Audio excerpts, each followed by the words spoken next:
Morning, guys.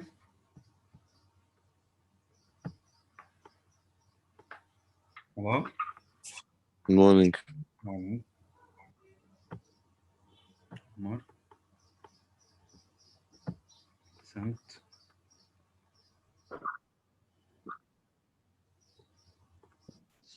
Yeah.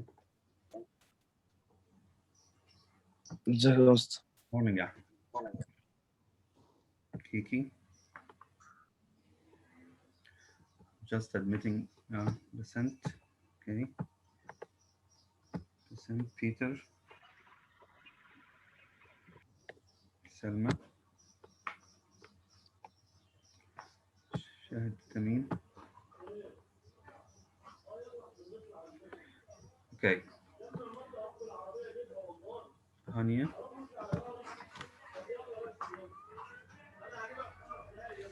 Okay. Minna.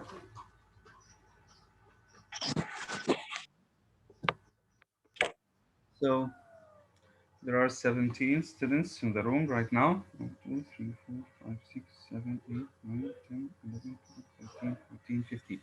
Guys, I'll say your names. If I've forgotten your name, please tell me. I have Rashwan, Dahrug, Matar, Luji, Maya, Nada, Omar, Basant, Danielle, Kiki, Peter, Salma, Shahd Tamim, Hania, and Min. There are 2 people whose names have not been mentioned. Okay, I have Mirna. Okay, Mirna. Who else? Mirna, Dahrug, Matar, Danielle, Hania, Luigi, Maya, Minna, Mirna, Nada, Omar, Basant, Peter, Salma, and Gamal. Morning, Gamal. Gamal. Gamal, fix your mic, please. Okay, I'll start.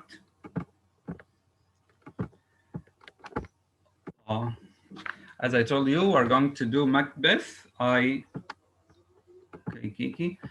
I summarized, I have a summary of about 5 or 6 pages. You have to study it for the exam, and nothing will come out of this paper. It's just a summary of the characters, the main characters, the themes, and the summary of the acts. The main characters, we have the brave, the true, the vengeful. You know, vengeful is something which is full of vengeance. The despairing, learn the complexities of the characters. You know, guys, Macbeth is the masterpiece. We have Mariam, the masterpiece, sorry, of William Shakespeare's works. Macbeth is the masterpiece, comes at the top along with Hamlet. Macbeth and Hamlet come at the top of William Shakespeare's tragedies. Okay, so again, learn the complexities of the characters that make Macbeth unlike any other Shakespearean tragedy. It stands alone among Shakespearean tragedies and all Shakespearean plays. You know, William Shakespeare wrote, some people say 36 or 37 plays. Shakespeare was a poet. He wrote poems or sonnets and plays. Shakespeare wrote about, again, 36 or 37 plays. The title of the play is Macbeth, and Macbeth is the main character of the play. Macbeth, Thane, the word Thane means fighter or a high rank. We have Michelle, a high rank knight. So he was Thane of Glamis, this is his title, before he became king. Is a brave Scottish general. He was a general, a fighter in King Duncan's army. So Macbeth was an important leader in King Duncan's army. However, upon hearing the three witches, he meets three witches on his way back from battle. When he heard their prophecy, they told him that he will become king and his maybe, but his kids will not become kings after him. When he was told that he would become king of Scotland, he became tyrannical. With his wife's help and encouragement, he kills King Duncan. After he was victorious in one of his battles, the king, King Duncan, wanted to honor him and he went to have dinner at his home. They were like cousins. Macbeth and his wife planned the death or killed the king while he was lying in bed. Okay, but this fills him with deep regret and guilt. After killing the king, Macbeth uh, feels guilty, plagued by insecurities and the witch's prophecy that Banquo's descendants would be kings. The witches told him that he would be king of Scotland, but his kids will not be kings after him. And Banquo's, another important character, Banquo's descendants would be kings, not Macbeth's descendants. He keeps spies on all the noblemen and arranges for Banquo and his son to be murdered, although he hides this from his wife, Lady Macbeth. Banquo's ghost haunts him after he was killed. He killed Banquo, and he suffers from insanity and insomnia. He couldn't sleep. He found it hard to sleep at night, like a guy I know here. He seeks out the witches again, who still affirm the prophecy that he will be king. Now he is king, but his kids will not be kings after him, and Banquo's descendants will be kings. And he goes on a murderous rampage. He mourns his wife's death. His wife dies before him and contemplates killing himself too as Malcolm's army approaches him. However, Macduff challenges him and he decides to die fighting. And both of them, Macbeth and Lady Macbeth, die at the end, as you uh, see or as you know. Lady Macbeth, the second important character, even more ambitious. The woman was very ambitious. She encouraged her husband to kill their guest while he was sleeping. She gave him a dagger. You know, a dagger is something like a small sword or a knife, and asked him to kill their guest, King Duncan. Even more ambitious and ruthless. She was a ruthless woman. Or she had no mercy than her husband Macbeth. Lady Macbeth plots to murder King Duncan upon hearing of the witch's prophecy. When her husband told her that he met three prophecies on his way back from the battle, and they told him that he would be king of Scotland, she wanted to make it come true by killing the king. She goads Macbeth into the evil. She encourages him into the evil deed despite his hesitance. He didn't want to do, he was hesitated, but she encouraged him to do.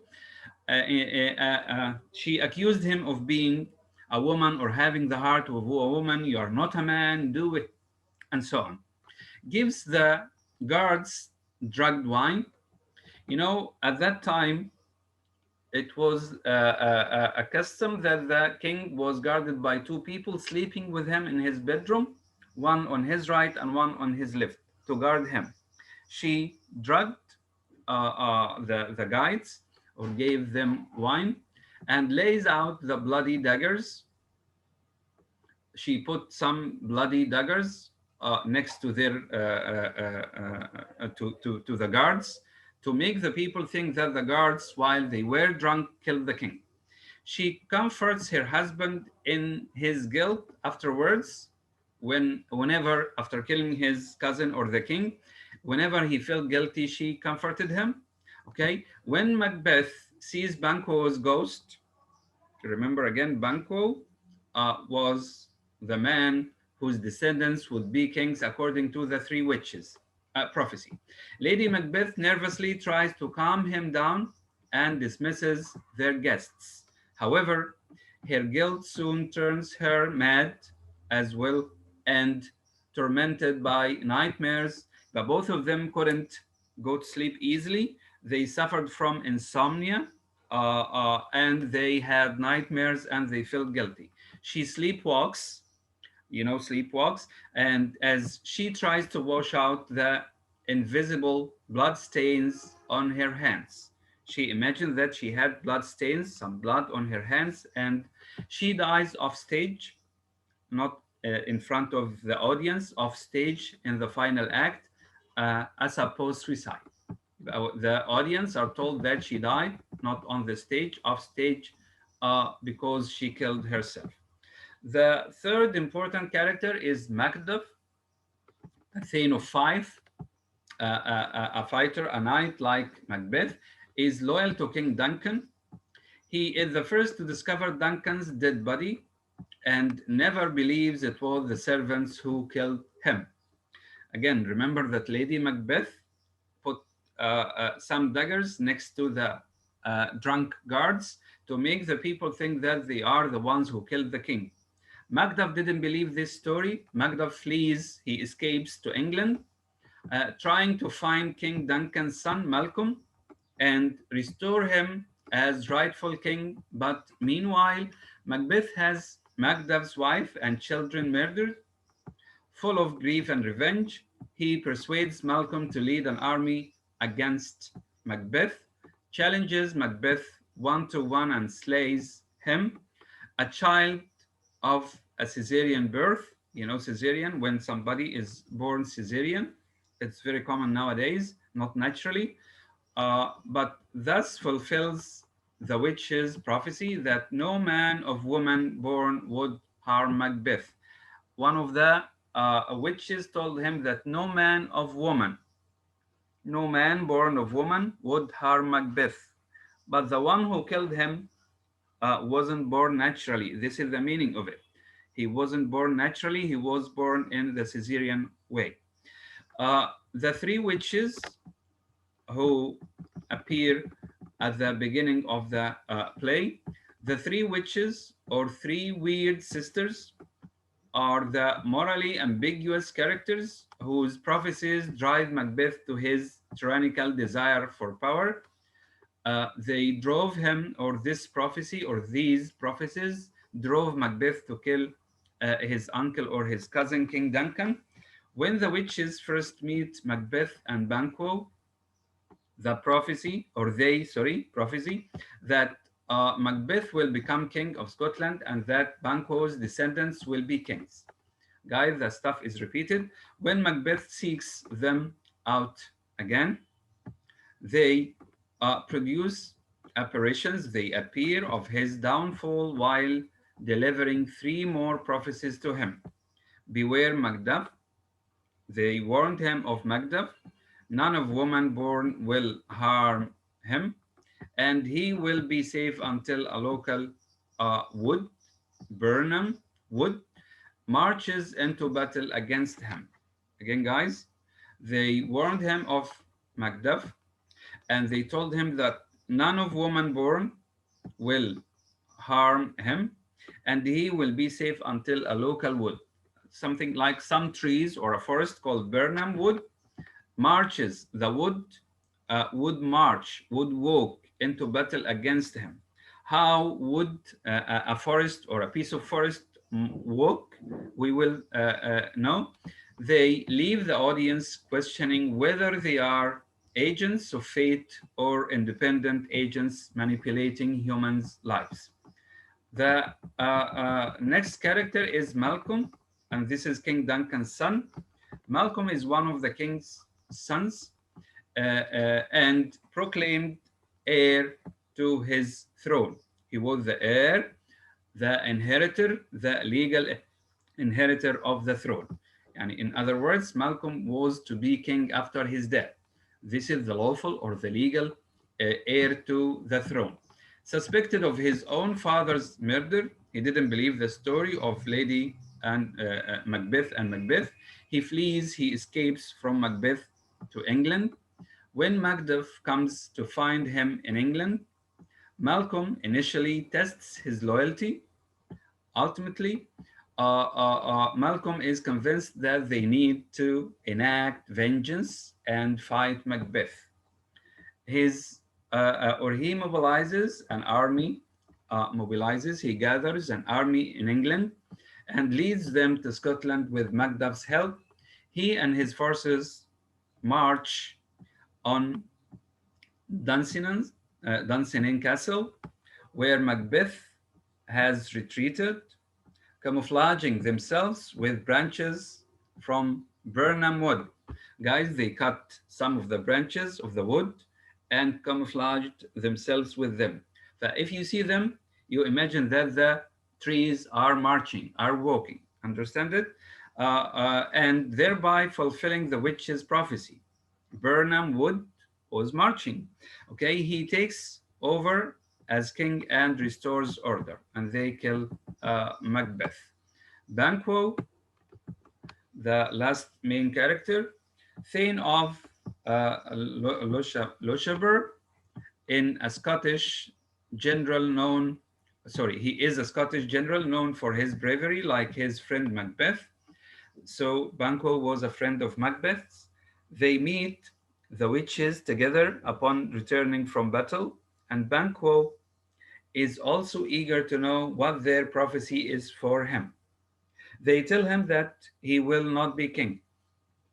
They told Macbeth that he will be king, okay, but Banquo will not be king, but that his descendants will inherit the throne. So the three witches told Macbeth that he would be king, but his kids or his descendants will not be kings. And they told Banquo that you're not going to be king, but your descendants will be kings. Banquo is skeptical of the prophecy and resists the temptation of power. He was wise, but Macbeth killed the king to be king. That Macbeth gives in to. Okay. When Macbeth takes the throne, Banquo pledges loyalty to him. He was loyal because they were friends, despite his suspicions. But Macbeth has him murdered. Macbeth ordered that Banquo would be killed, seeking to secure his position as king because he knew that Banquo's descendants would be kings, so he wanted to kill Banquo and his kids to cut this line. Banquo's ghost appears and haunts Macbeth at the banquet, at the meal that night, as well as later in a vision from the witches to make him guilty of killing him all the time. Macbeth study guide. So the characters I've just mentioned are the main characters, guys. If you ask me about the questions, again, no question will come out of this paper. You can be asked about any of these characters, like write a short note about Macbeth, about Banquo, about Lady Macbeth, about the three watches, and so on. Okay? Uh, Macbeth study guide. Legend says that Macbeth was written in 1605 or 1606. Legend said this means we're not sure. And uh, performed at Hampton Court in 1606 for King James the First and his brother-in-law, King Christian of Denmark. Whether it was first performed at the Royal Court or was premiered at the Globe Theatre. And if you know that the Globe Theatre was owned by or part owned by Shakespeare himself, there can be little doubt that the play were intended to please the king. They say that at the time of Shakespeare, he was very loyal to King James I and he wanted to please him, who had recently become the patron of Shakespeare's theatrical company. The king, King James I himself, became patron of Shakespeare's theatrical company, which was called Globe Theatre. We note, for example, that the character of Banquo, the legendary root of the Stuart family tree. Guys, King James belonged to the Stuart family tree, And Macbeth, as we said, was had some facts from history. The character of Banquo, okay, is depicted very favorably. Why? Because he belongs to the Stuart family tree, to which James or King James the First belonged. So Shakespeare talked about Banquo favorably in a good way. Again, because he belonged to the same family of the king, King James the First. Like Banquo, King James was a Stuart. He belonged to the Stuart family. The play is also quite short, perhaps because Shakespeare knew that James preferred short plays. Why? Because the play would be performed in front of the king. And the play contains many supernatural elements that James, who himself published a book on the detection and practices of witchcraft, of witches, James himself was interested in those supernatural elements or powers, would have appreciated. But again, William Shakespeare did two things or three things in Macbeth to please the king. Number one, he knew that the king would watch it, so he made it short in order not to make him bored or something like that. He talked about his, let's say, relative, Banquo, favorably in a good way. Number three, he included some of the supernatural elements in which the king was interested, and Shakespeare knew that the king was interested in such a stuff. And the king himself published a book on the detection and practices of witchcraft. Again, King James the First himself wrote or published a book about the practices of witchcraft. Okay, even something as minor as the Scottish defeat of the Danes may have been omitted to avoid offending King Christian. You know, King Christian of Denmark attended this performance, and Denmark was defeated by Scotland. Shakespeare didn't include this part in order not to offend the king. Again, even something as minor as the Scottish defeat of the Danes, so that Scotland defeated the Danes, Denmark, may have been omitted to avoid offending King Christian because he was attending the performance. The material for Macbeth, from where did Shakespeare get the material to write this historical play? The material for Macbeth was drawn from Raphael Holinshed's Chronicles of England. So he got it from these writings, Scotland and Ireland.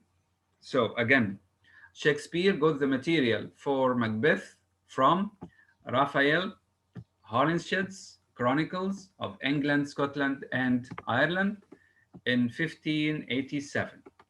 These chronicles were published in 1587. Despite the play's historical source, however, the play is generally classified as tragedy.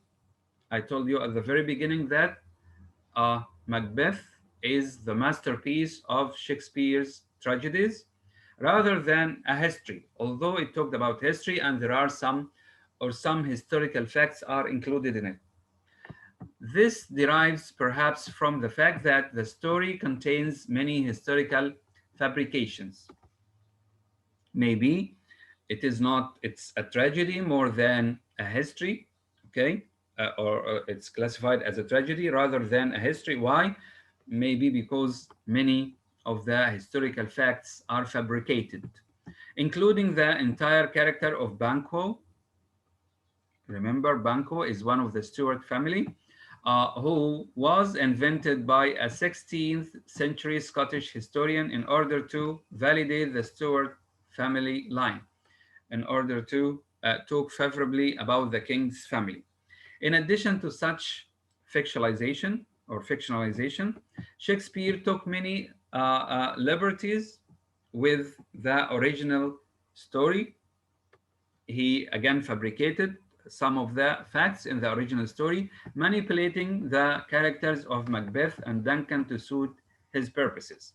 In Holinshed's is portrayed is sorry in Holinshed's account, Macbeth is a ruthless and valiant leader who rules competently after killing Duncan, whereas Duncan is portrayed as a young and soft-willed man. Shakespeare draws out certain aspects of the two characters in order to create a stronger sense of polarity, whereas Duncan is made out to be a venerable and kindly older king. يبقى real Duncan in the Chronicles was a young man, but in Shakespeare's Macbeth, he was a kindly older king. Macbeth is transformed into an indecisive and troubled young man, but in reality, he was a strong person. In the play, he is an indecisive and troubled by his or by feeling guilty, who cannot possibly rule well, and he was encouraged by his wife all the time. Macbeth is certainly not the only play with historical themes that is full of fabrications. Indeed, there are other reasons why the play is considered a tragedy rather than a history. One reason, one of the most important reasons why Macbeth is considered a tragedy, not a history, again, because there are many historical fabrications in it, and we gave examples. One reason lies in the play's universality rather than illustrating a specific historical moment. Macbeth presents a human drama of ambition, as we will see the themes later, desire and guilt. This is everywhere. It is not confined to England or Scotland only. Like Hamlet, Macbeth speaks soliloquies. When you speak soliloquy, you speak to yourself on the stage that articulate the emotional and intellectual anxieties with which many audiences identify easily. Sorry.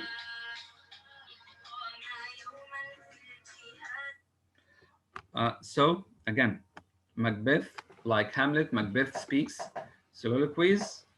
Again, when you speak soliloquy, you speak to yourself on the stage that articulate, that tell the emotional and intellectual anxieties with which many audiences identify easily. We all have these uh, okay, Danielle. We all have these emotional and intellectual anxieties sometimes. We all, within ourselves, we all have those feelings. Sometimes you find yourself speaking to yourself about something that is important or that worries you or that makes you hesitated or feel guilty or something like that. For all his lack of values and vaulting ambition, Macbeth is a character who often seems infinitely real to audiences.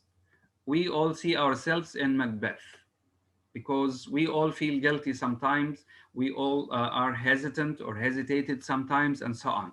So, Macbeth is an example for human beings in general, everywhere. This is what's meant by universality here. This powerful grip on the audience is perhaps what has made Macbeth such a popular play for centuries of viewers. And until today, Shakespeare died in 1616, I think, about 404 years ago.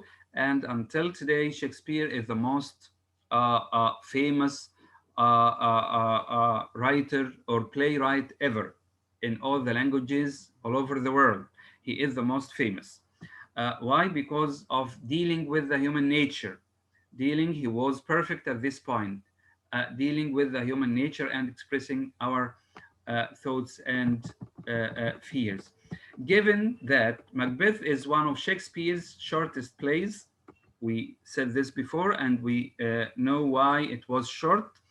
Some scholars have suggested that scenes were excised from the folio version and okay, we still have about 10 minutes before the end of this session, and subsequently lost. There are some loose ends and non sequiturs in the text of the play that would seem to support such a claim. If scenes were indeed cut out, they say that, as we said before, some scenes were cut out to please the kings. These cuts were most masterfully done.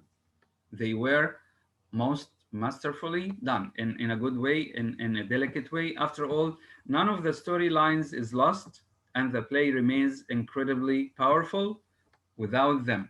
In fact, the play's length gives it a compelling, almost brutal force. The action flows from scene to scene smoothly, speech to speech, with a swiftness that draws the viewer into Macbeth's struggles. Again, so the action moves from scene to scene, from speech to speech smoothly. We didn't notice that some of the scenes or some of the parts were deleted. As Macbeth's world spins out of control, the play itself also begins to spiral towards to its violent end. The death of Lady Macbeth, as we know, they say she died off stage, maybe because of killing herself. She killed herself, and Macbeth himself was killed by Macduff. Macbeth summary. I'll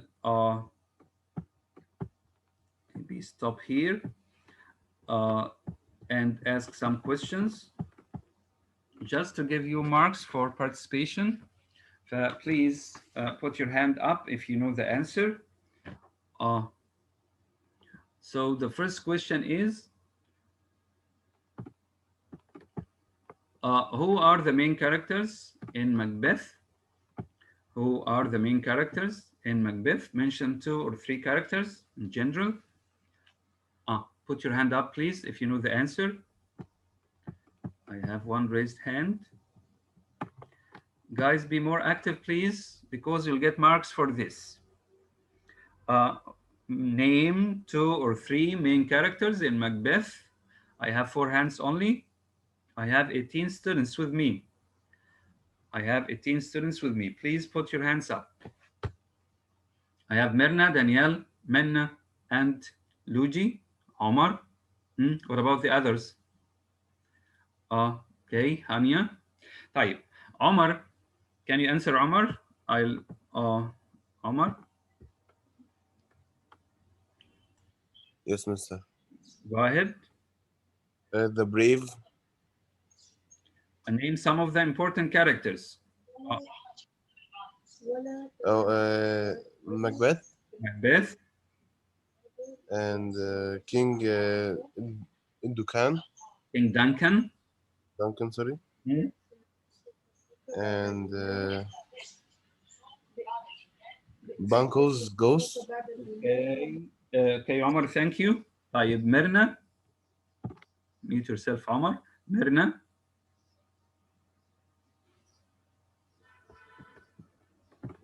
Yes, Master. Okay. Mention. Huh? Other characters, okay, like. You can repeat, no problem. You can. Okay, okay. Mm. So Banco and Macbeth and the 3 witches. Oh, the 3 witches. Good. Yes, and Macbeth. Mirna mentioned 3. Banco. Malcolm. Okay. Macbeth and the 3 witches. Malcolm. Malcolm. Good. Danielle. Type. The next question is, thank you, Mirna. Thank you, Omar. The next question is, guys, do you remember who Malcolm is? If you know the answer, keep your hands up. Do you know who Malcolm is? Do you remember? Okay, I have 4 raised hands. I'll go to Rashwan's hand. Rashwan? The son of Duncan. Excuse me? Son of Duncan. Perfect. Yes, Malcolm is the son of Duncan who escaped. Hi, guys, thank you, Abdul Rahman. I'll just put a tick in front of your name. Okay. The next question is, where did Malcolm escape after the death of his dad, King Duncan? Where, if you know the answer, put your hand up. Where did Malcolm, Duncan's son, escape after the death or the murder of his dad? I'll go to Basant. Malcolm went to England. Thank you. That's it. Perfect. Okay. I have another question. Guys, why are some of you lazy? Why are some of you lazy? Please put your hands up. If you want the full mark in participation and attendance, put your hand up and be more active, please. Another question. What did Shakespeare do in Macbeth to please King James I? Macbeth did 2 or 3 things we mentioned just to please the king, to make the king pleased, because the king watched the play performed in the Globe Theatre or the other theatre. So, what did Shakespeare do to please King James I? I need new faces, guys. I'll go to Danielle. He wrote a play. Yes. What did he do in the play? I don't remember. No problem, Danielle. Okay. I'll go to Luigi. He made it shorter Perfect. and he talks about his relatives. Okay, wait. So, number 1, guys, the question again for the other guys. What did Shakespeare do to please King James I, who went to watch the play performed in the theater, along with Christian, the Danish king? Shakespeare made it short. Thank you, Luigi. Number 2, he talked favorably about his relative Banquo. Banquo and King James belong to the Stuart family. Thank you. What else, guys? What else? So people he are mentioned should I excellent. say? Excellent. Okay. Yes, you said it. So he Okay. about supernatural powers like the 3 witches, and he knew that the king himself was interested in detecting or these supernatural elements, and the king himself published a book about supernatural elements. Right? Thank you, Luigi. This is Luigi. I don't have your name, Luigi, here. Type 1, 2, 3,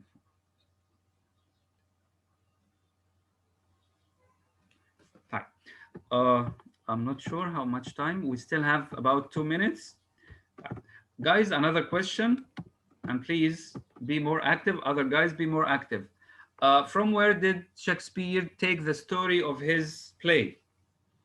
Shakespeare, before writing Macbeth, he depended on a specific book or some specific publications.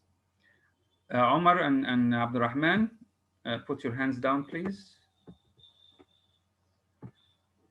Omar and Abdurrahman. Okay. The last question before I end the first session. From where did Shakespeare take the story of Macbeth? Hania, can you hear me? Hania, okay. Go ahead. Hania, go ahead.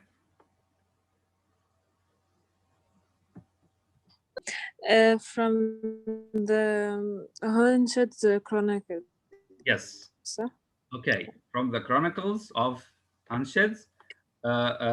These chronicles were maybe written or published about in 1587, right? About 20 years before Macbeth was published, right? Thank you, Hania. Okay, guys, this is the end of the first session. See you after the break, inshallah, and we'll do the summary. We'll read the acts, act by act. There are 5 acts, as you can see. Each act is summarized in a couple of lines, and we'll do the rest in the second session. See you. Okay.